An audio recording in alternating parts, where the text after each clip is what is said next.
צחקנו קצת על ילדים שעולים ומזייפים, וברור שזה לא נעים באוזן, וכל החוויה הזאת היא לא נעימה, אבל אני אומר, צריך להסתכל בסופו של יום על המוצר, כי הרי בתכלס, אם עכשיו היית נגיד נקלע למפעל נקניקים, והיית רואה ילד שבמפעל נקניקים, ההוא או אבא שלו אומר לו, תקשיב, אתה הכי טוב בלהפעיל את המכונה הזאת, והוא נותר אותו לוחץ על כפתור שהוא לא נכון.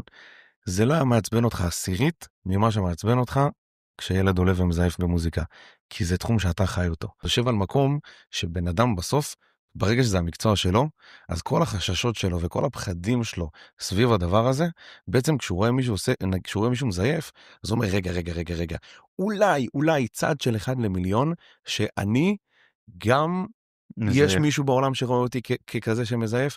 למה זה כל כך מציק? אז הרבה אנשים בטוחים שזה מגיע ממקום של, לא, זה כי אני מעריך מוזיקה. אתה אומר שגם זה מגיע מכל הפוסל במומו פוסל. חד משמעית, זה תמיד ככה. כי מי שבאמת שלם עם עצמו, ובאמת מבסוט מהמקום שלו, ובטוח בעצמו, זה לא יזיז לו כמלוא נימה.